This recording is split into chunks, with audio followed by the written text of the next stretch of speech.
We're excited to tell you about Questions Worth Exploring, a new speaker series from Deseret Book. If you've wanted to hear more from some of your favorite all-in guests, this is your chance. On Friday, April 21st, Patrick Mason, Melinda Wilwright Brown, and Renelle Hugh will all be speaking in Layton, Utah.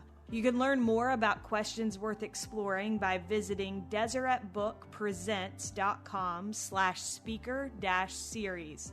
To find ticket information for this event, as well as speaker lineups and dates for other exciting upcoming events with other beloved all-in guests like Barbara Morgan Gardner, Raina Alberto, Adam Miller, Steve Young, and Richard Turley. Again, that's deseretbookpresents.com/speaker-series.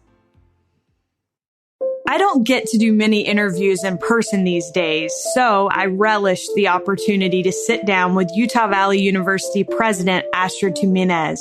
Immediately upon walking into her office, you get a sense of President Tuminez's personality, and I knew we'd get along just fine when I saw the Dolly Parton sticker on the back of her computer monitor.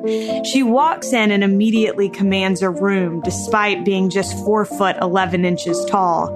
I learned following our interview that since arriving at UVU, President Tuminez has become a diehard UVU wrestling fan, a fixture at almost all of the school's wrestling matches. She knows all the wrestlers' names, GPAs, and their stories, and they know hers. As one senior on the wrestling team put it, a lot of times it's whoever wants it more. President Tuminez is an example of someone who wants it more, and we try to follow her example. She's a fighter. She's worked her whole life to be where she is, end quote. That is the story you are going to hear today. Dr. Astrid Tuminez was appointed the 7th president of Utah Valley University in 2018. Born in a farming village in the Philippines, she moved with her parents and siblings to the slums when she was 2 years old, her parents seeking better educational opportunities for their children. Her pursuit of education eventually took her to the United States, where she graduated with a bachelor's degree in international relations and Russian literature from Brigham Young University. She later earned a master's degree from Harvard University in Soviet Studies and a PhD from MIT in political science. Before UVU, President Tuminez was an executive at Microsoft, where she led corporate, external, and legal affairs in Southeast Asia. She has worked in philanthropy and venture capital in New York City and is a permanent member of the Council on Foreign Relations. She contributed recently to an essay in the Deseret Book publication, Every Needful Thing. This is All In, an LDS Living podcast where we ask the question, what does it really mean to be all in the gospel of Jesus Christ? I'm Morgan Pearson, and I am honored to have the chance to sit down with President Astrid Tuminez today. President Tuminez, it is such a pleasure to be with you. I just want to start out with your childhood. You grew up in the slums of the Philippines, and your mom left when you were 5. Is that right? Yes. So how does that impact you as a person still to this day? And also after that, your 15-year-old sister ended up taking care of you. Of all of us. Yes. So what kind of gratitude do you feel toward her? Yeah, so I grew up kind of thinking of my mother, my sister as the mother figure. So first of all, growing up in the slums, I think there's nothing that peculiar about it. There are probably billions of people in the slums, even as we speak. What is peculiar about it is that I got out of it. So it was definitely a hard life. Poverty is nothing to be romanticized. So you grow up with a lot of indignity. You grow up being exposed to death.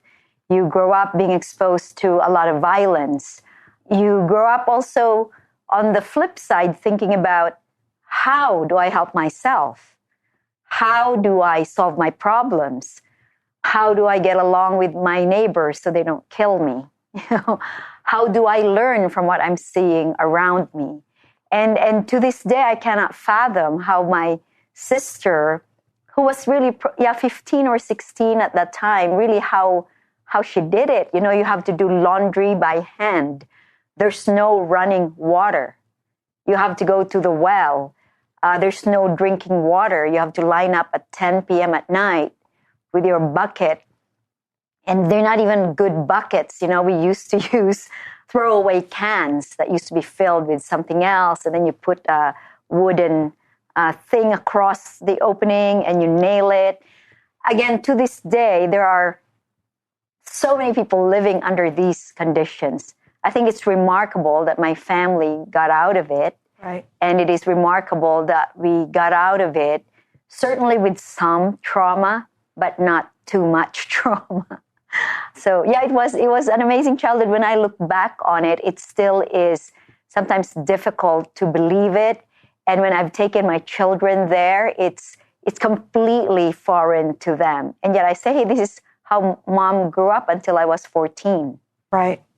Well, before we move on from that period of your life, I wanted to touch on something. In a previous interview, you said that you lived under a circumstance in which if you were to make a single mistake, it felt like it could be fatal. Yes. And so you kind of lived in this fear of messing up, of making a mistake.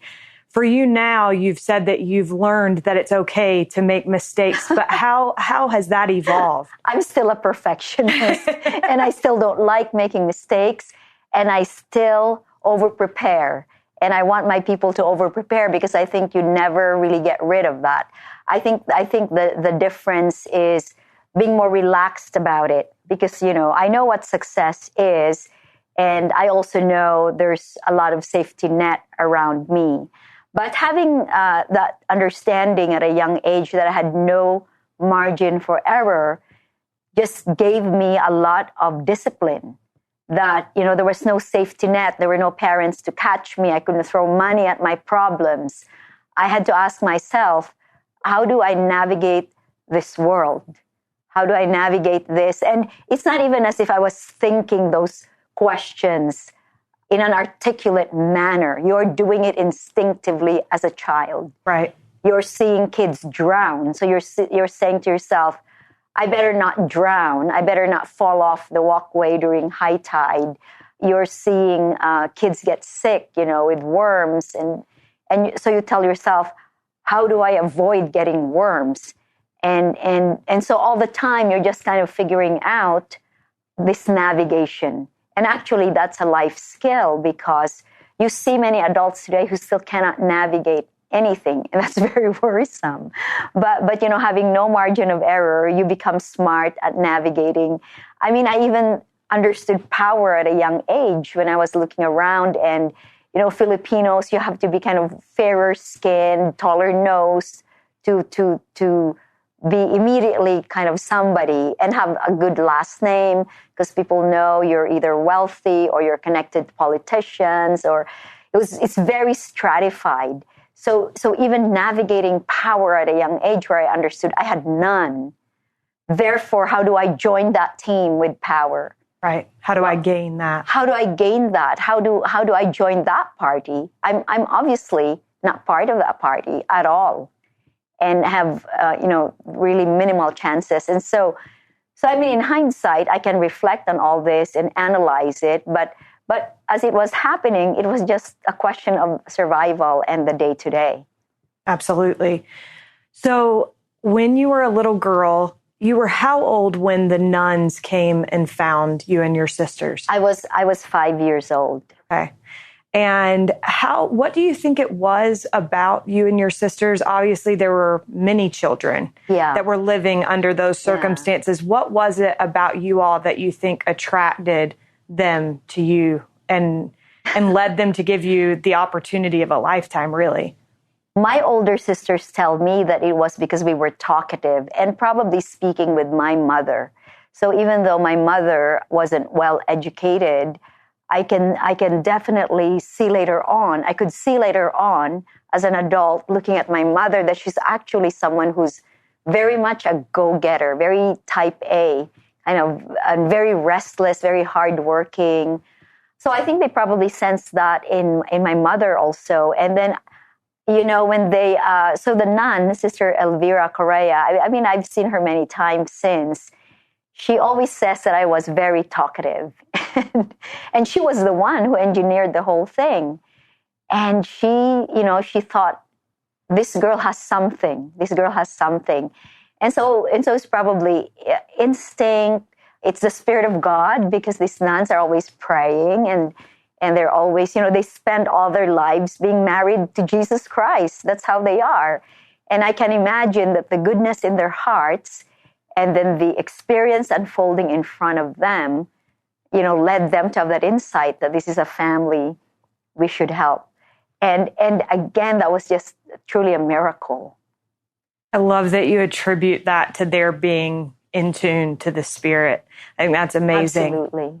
So prior to that, you had never read a book. You were only 5. So I was only 5. We had no books and no radio, no television. We owned one book, and it was the Webster Pocket Dictionary. Oh my goodness.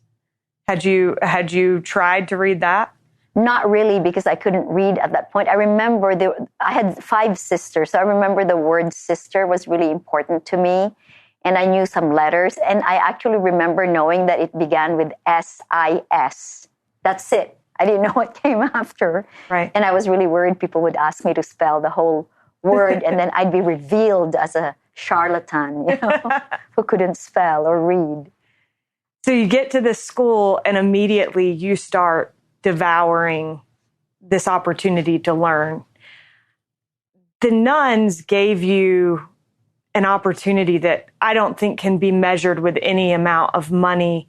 What role did having that opportunity to gain an education, what did it do for your life if you had to sum it up? I think it's the pivot. So everyone, almost all people in their lives will say that was the pivot where I either turned dark, or this is the pivot where I turned light, or that's the pivot when I discovered who I was. So it was the pivot for me in the sense that prior to being in that structure of a school, and we were in the free department, which is where the poor people went. There was a rich department across the street, and that's where that was where kids with maids and chauffeurs, the wealthy children would be dropped off. Most of us walked to the free department. Going to school at Colegio del Sagrado Corazón de Jesus, College of the Sacred Heart of Jesus, was a true pivot for me. And that pivot meant discovering that there was a whole world called reading. There's a whole world called numbers. And realizing that I honestly didn't know zero. What was the difference between 0 and 100? And I kept getting zeros from the teacher on my paper. And I just thought it was such a great score. So I would run home and get so excited. And then, my father had to explain, actually, that's not very good. You have to have like the 1 and 0. That's the best score, not this one. Right. And I had a very strict teacher. I was called a visitor. They didn't put me in first grade because I was basically illiterate. And they seated the kids, first seat, first row, the smartest, last seat, last row, the dumbest. And I was in the last seat, last row. And what was beautiful was just, getting the skills was wonderful with this really strict teacher. And as soon as she found out that I could do things, her name was Mrs. Turija, she would give me more and more and more. And, she was moving me until I was in the first seat, first row. So that was beautiful, just getting the skills and knowing that I could read and I could understand. And then second, expanding that, reading everything in the library. You couldn't get me out of there. And also I had no money for recess to buy peanuts or Coca-Cola. So I would just go to the library because it's very embarrassing when other kids are eating and you have nothing. And then the final thing was just learning to be competitive. I thought, I'm good at this. I'm just going to run with this.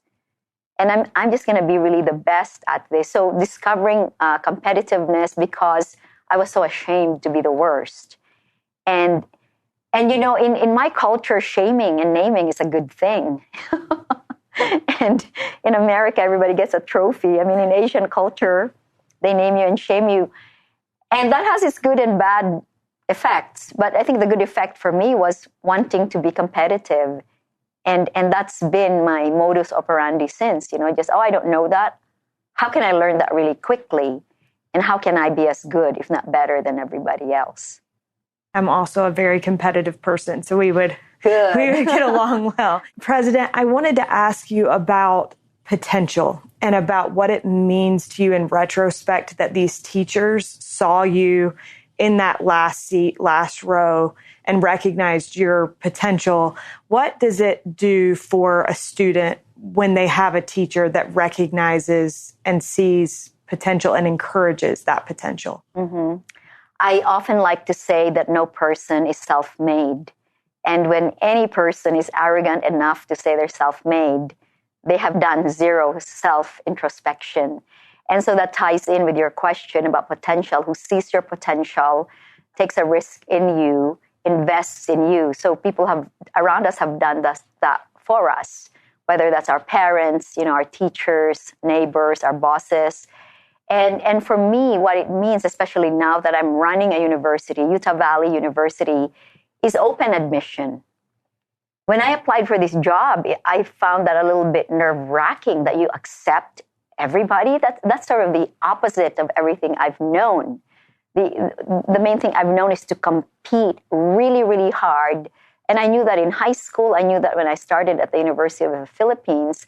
And I really had to look at this model, and I became really quite intrigued by it and enamored by it, and now totally committed to it. Where the purpose of education becomes not exclusion, but inclusion. And the question to ask is not, who can we keep out, the riffraff, but how do you help develop every kind of human potential? So, for example, when we say to someone, your ACT score is low and your GPA is low, don't apply. Basically, we're writing them off at the age of 18. And in business, you wouldn't do that. You kind of look at all of the assets you have, and in business, you write things off too if it's really not working. But generally, I think the idea of abundance or the idea of human potential has to be a little bit different. Even the American way, and I am an American by immigration, right? I came here not as an American, I came here as a Filipino.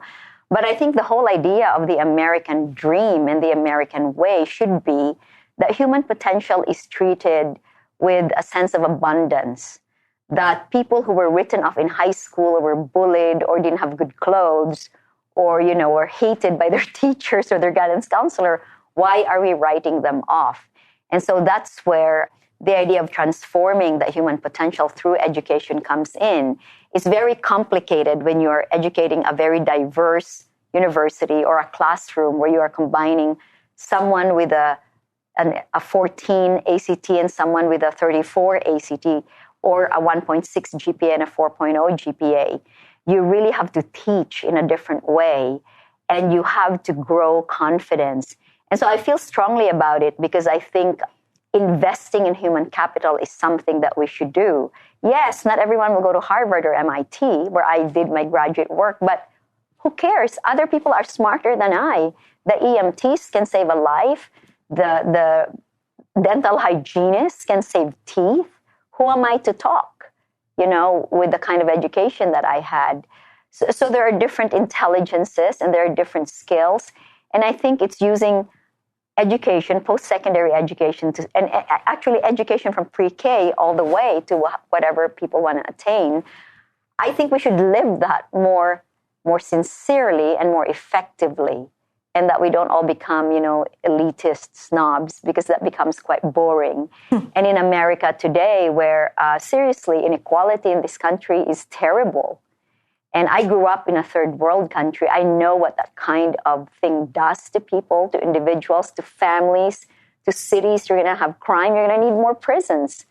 Is that really what we want? Or do we have the courage and commitment to say we are really about human potential in many forms and are willing to work with that human potential so that it can find where it needs to go, to live a dignified and productive life? Want to lift everyone. I love that idea. President Tuminez, I found it interesting that you found the Church of Jesus Christ of Latter-day Saints while you were in school where these nuns had taken you. How does that even happen? Well, in the old days, all the missionaries would go tracting. And almost all the missionaries at the time were from Utah or from America. So all Americans. And the first set of missionaries that came to the slums actually fell into the water. And one of them fell into the water. It was really filthy. And so that discouraged them from returning, but they left our names, my family's name, in a drawer in the bungalow where they lived, and which was also used as a chapel. They taught my oldest sisters, and I didn't join the church right away. It's funny, but I drank beer as a child. So did my sisters. And so for us, it's like, why would you change religion, and then give up your beer? And of course, we're very close to the nuns. They were really our mothers and our mentors. And it was very, very tough to give that up. And I was so devout as a Catholic. I went to church. I went to confession every week without fail. I pray the rosary all the time. And so that was actually difficult. And I think I was second to last. My father was over, 2-3 years. We all eventually, maybe over a couple of years. My father took forever, maybe 4 years to join the church. So I went through many sets of missionaries, and I had a lot of questions. Even though I was very young, I was 10 years old, I had a lot of questions. And I just loved that they were teaching that I was a child of God, that I was as worthy as anybody. And growing in a culture like that was so socioeconomically stratified, and you grew up thinking you're nothing, it was such a liberating theology, if you will, to be taught that I was a child of God and that my potential was limitless. It's totally radical. It's totally revolutionary. And to get a 10-year-old to believe that, she starts thinking she's unstoppable.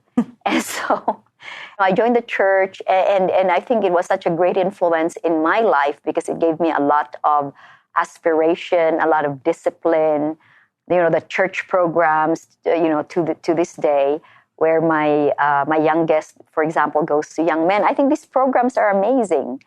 And you have adults who care enough to invest their time. Not everybody does it well, but those who do it well truly can change lives and be mentors and, critical influence to the lives of young people. By the way, whether or not they stay in the church, someday they will remember that leader who said something to them or lived a certain way or spoke with compassion. They remember that. That's all in the brain. That's all in the memory.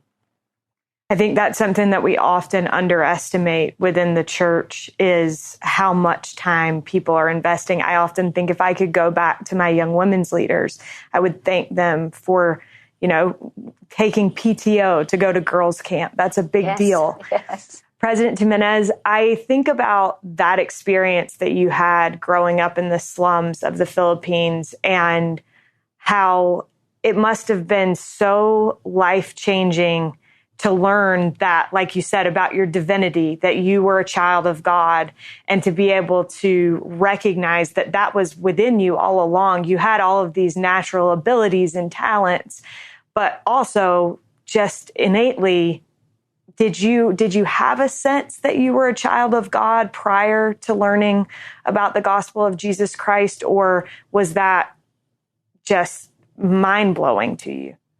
Well, certainly as a Catholic, I had a sense that I was a child of God, but, a lot of it was very fear-driven. You're going to go to hell if you make bad decisions or you commit sin. It was very fear-driven. And when I joined the church, there was certainly still a bit of being fear-driven, but suddenly the vista that opened completely was this vista of eternal progression, that I truly, literally was a child of God. And so even though you fear judgment, at the same time, there was just a big rewarding side to it that was full of light, that was about progression, that was about learning from your mistakes and then picking yourself up again. And I think I really latched on to that. It certainly was not easy to always think in that sense because, we always think about doing wrong things. But I think as I have gotten older, that continues for me to be one of the most profound principles of the gospel of Jesus Christ, that I am not my darkest moment. I am not my mistakes. I am not my foibles. I am actually already loved. I am actually already saved. I am actually already accepted for everything that I am. And that divinity, which I think ought not to be denied. We make it little. It ought to be writ large, that we are already divine, and we should really just be in awe of that every single day. Practically, how I applied that was really thinking nothing can stop me. Nothing can stop me because I already know who I am. And if I could just remember who I am, then, I could keep going no matter what blows life would send my way. And we all know life will send terrible blows our way, but we are still children of God and we are worthy. I think that's why President Nelson recently has emphasized over and over again that idea of identity, because when we understand our identity, that changes everything. And not just for us. I think it's so important to apply that to everybody else. That everybody else is not the sum of their darkest moments or their sins or their sorrow or their grief. They are still full of light, because that is the revolutionary idea. And I think that's what Christ taught. I completely agree. So, President, I would love to know, from there, you ended up coming to the United States. And you came, I believe some of your sisters were already here. Two of them were already here. Yeah. And how did you make that decision to come? And then once you decided to come, you faced some pretty serious opposition in getting here. Talk to me about the persistence that required. Yes. So, of course, I got into BYU pretty quickly. I had a scholarship at the University of the Philippines, and I had already gone, I think, 3 semesters. And I got into BYU. They didn't give me any academic credit, but they accepted me, so I was very excited. The major hurdle was really getting a U.S. visa. So in order to get a U.S. visa to study in the United States, you have to show that you own land or a car or a house or assets that will persuade the consuls at the embassy that you intend to return, and you will not be liability to the U.S. government or the American system. And so I applied the first time. I got turned down. I was told, you don't have any money. You don't have a bank account. You are liability. We can't let you into the United States. I applied again a second time, got the same story. And so for the third time, I thought I would fast for 48 hours. Naturally. I probably weighed 79 pounds at the time of thinking about fasting for 48 hours. I fasted for 48 hours, and you have to stand in this long, long line, at the U.S. Embassy, like for 3 hours until they let you in. And then you go inside, and it was terrible. It was the same outcome. So I was ready to give up, but there was a family in my ward, beautiful Mexican-American family, the Gomezes, Fernando and Keta Gomez. And their daughter Susie was a very good friend of mine. And they were really kind of upset about this outcome because they thought that I should go to BYU and get an education. And so they actually went to the embassy and, interceded on my behalf. And because of that, I was able to get a visa. And so the rest of that was just, it opened the door for me to be in the United States, get an even better education at BYU, get mentored by professors who to this day are a big influence in my life. And then, go to Harvard and MIT. So all of that, just one door opening one after another and getting help all along the way. That's pretty remarkable. Beautiful. So you come here to the United States. Once you arrive, I imagine that there was quite the transition, quite the adjustment to American culture. What was that like for you? Yes, the adjustment was easy in some ways and really difficult in other ways. It was very easy in that for the first time in my life, I had nonstop electricity, running water, a nice bed to sleep on. And I lived with my sister and her husband in Orem. And I was just so excited that their apartment had carpet. And it was not a very nice apartment in hindsight, but just that they had carpet and I would lie down on the floor and do my homework. And I thought, why doesn't everyone here get straight A's if they have carpet and running water and electricity? So that was the easy part. And some of the hard part is, you don't have any mobility if you don't drive and don't have a car. And just adjusting to the whole way of life in the United States, a whole new diet, different people, and even some of my ideas like, what are returned missionaries like? Some of it, I was crushed by it because I just held them in such high regard. And some lived up to it, but others were very disappointing. That's because, when you are out in the field out there, you just think these missionaries are perfect. And I felt very short. Interestingly, that was one of my challenges. Like, I was so short and everybody's so tall. And do I have to wear like tall shoes all the time? And finding that I had to support myself as well, getting a job, working, the maximum that I could work as an international student was 20 hours. So working a lot, taking a lot of credit hours, getting really good grades so I could have the scholarship. And it's very funny, I actually got a Lamanite scholarship, which is really funny because I went to the Lamanite office and I referenced Hagoth in the Book of Mormon. And I said, he could have ended up in Southeast Asia. There are a lot of islands out there. And so they helped me with my books. And I was really glad. One of the things I learned was that skill of navigating, again, back to the slums. I'm now in a new context. How do I navigate this? How do I ask for help? My mentor, Professor Gary Browning, who was the chair of the Department of Slavic and Germanic Languages, I remember going to him for a job in my very first week at school, and he needed a secretary, and so he had me take a typing test. I had never typed anything official before. I had probably seen an electric typewriter one time in my island, and used an electric typewriter. I didn't know where to put the date or the salutation, so I failed that miserably, and he didn't give up on me. He said, why don't you go downstairs and take a spelling test? That's amazing. Of course, I was a massive reader. You knew how to spell. I could spell anything. And so I went and took the spelling test and 100%, and he hired me. And so I was really glad I had those navigation skills, and I could ask. And also that there was somebody named Gary Browning who said, yes, I'll take a risk in you. I'll do it. And my whole time at BYU, I worked only for him the whole time. I love that story. I was actually going to ask you about that, so I'm so glad you told that story. Yeah. So from there, from BYU, you ended up going to Harvard. Is that right? That's the right order of operations. Yes. And at Harvard, that is where you met your husband. Yes. And you've said that was one of the most important decisions of your life, was marrying the man that you married because of the way that he has empowered and encouraged you. Tell me a little bit about what that looks like in practice. Yes. So, graduating single from BYU, that's an accomplishment. I had the same accomplishment. All my roommates got married and thought, man, what's wrong with me?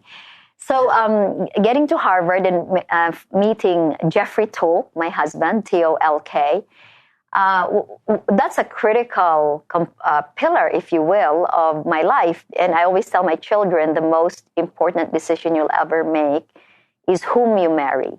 It affects your gene pool. It affects your life, all aspects of your life.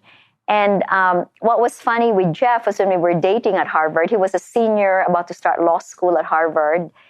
And he'd also done undergraduate there, and I was a master's degree student. But when we got engaged, I don't remember how this happened exactly. He just kind of turned to me. We're walking in Cambridge, and he says, I'm not responsible for your happiness.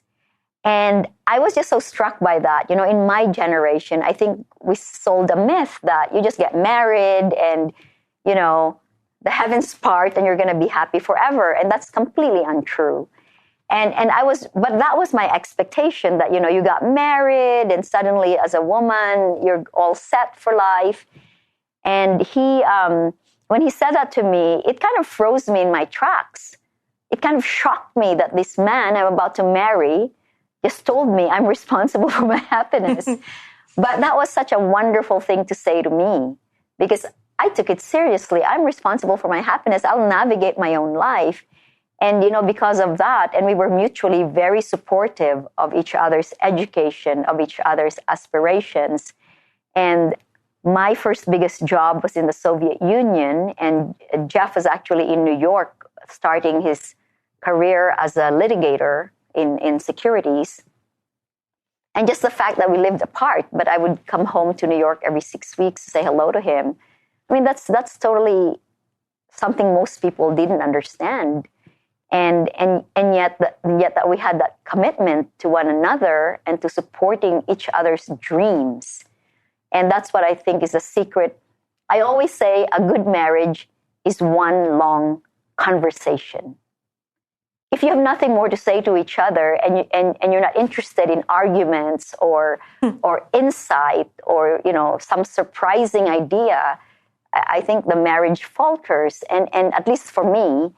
And so this kind of mutual support and mutual respect for one another's dreams and one another's ideas has really, really been important to my marriage. And no one's prouder of what I accomplished than my husband, honestly. He just loves it, So I'm like, that's so important, especially because I did not have parents who, growing up, who were always, clapping for you. I get a medal in school and everybody had a parent and I didn't. For my graduation in 6th grade, I remember I was the salutatorian and my father was late because we were such an informal family. We grew up in the slums, anything went. And just having my husband be there to be my cheerleader, I think that's really important. And of course, again, as that's unfolding, I don't know that. I'm in my 20s. But again, as I look back, it's really wonderful to have someone cheering for you. And for me, that's my husband. Well, he himself accomplished great things in his career and, really was a terrific partner for raising our children. So well said, and so good to hear. I'm in year 1 of marriage, so that's really good advice. You're in the honeymoon stage. That's right. Talk to me 20 years from now. Okay, perfect. Well, I also wanted to ask you, you had kind of through a string of events, you ended up in a career that you yourself said was not a strength. Talk to me about that, about recognizing that sometimes we end up in a career path or in a job that might not be our strength, but we can still learn from that. Yeah. So maybe I'll step back from the question a little bit. Okay. One of the things that's really central to me ever since I was a child was the passage of time. I remember as a little girl just crying because the day was over and I'll never get it back. I don't know where that was coming from. But so to this day, I begin with that because I think careers are part of time. Careers are part of one life, and you'll never get it back. You will never get the time that has gone. And so I've always approached careers as it's just part of the one wonderful life that I have. And therefore, if something's interesting, even though I know nothing about it, I will go for it. So that's probably the reason why my career has been really varied, where I've worked in academia, in philanthropy, on Wall Street, in technology, and now running a university. It's always been driven by this sense of time. What else do I want to learn? What else do I want to know? And even though I'm ignorant in that subject, hey, I know 10,000 other things, and maybe they can teach me that. And I'll work really hard and learn it and prove what I can do.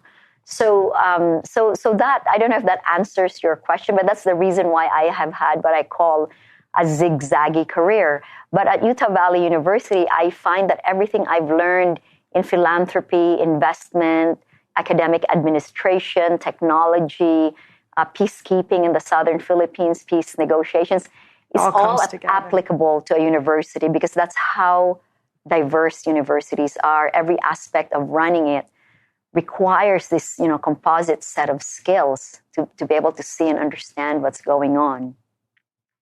President, when you made the decision to come here to Utah Valley University, you were working for Microsoft. And you said prior to that, you had switched jobs every 4 to 7 years because you would get kind of bored. Yes. But you were at Microsoft and you loved your job. Yes. So what was it that made you make that big decision to come here? So Microsoft was really a great place to work. I think, in fact, that it was the best job that prepared me to become a university president, particularly given where we are today in the digital economy, the fourth industrial revolution, and so on. So the job happened in a somewhat haphazard way, in that I wasn't looking for a job as a university president, but a friend of mine who was an adjunct professor who is still here, actually, is an adjunct professor of art and design, was visiting me in Singapore. And I was really growing at Microsoft. Technology is an amazing field to be in. There's never a boring day, and the portfolio is so large that you'll never get bored. And my friend just casually suggested, hey, you should apply for this job. UVU is looking for a new president. And I kind of dismissed it right away. I don't have any plans to be a university president. Interestingly, the thought wouldn't leave my head. And I call that inspiration. I call that the spirit. The spirit tells you, the universe is telling you, this is something to explore.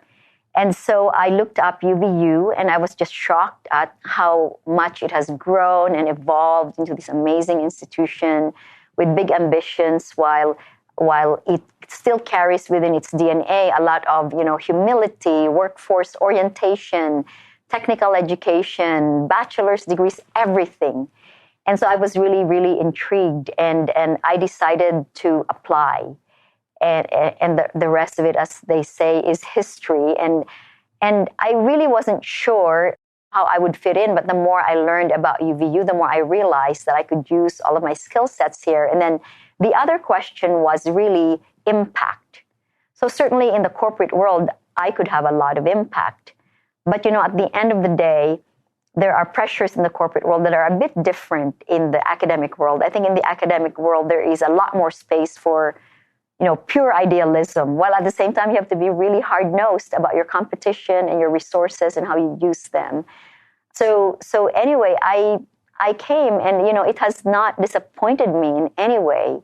I've been here for 4.5 years, and I still feel that if I were just looking for meaning, you don't come to UVU for money. You come here for meaning. You come here for human potential. And day after day, it will deliver for you. And I think nothing is more rewarding than that.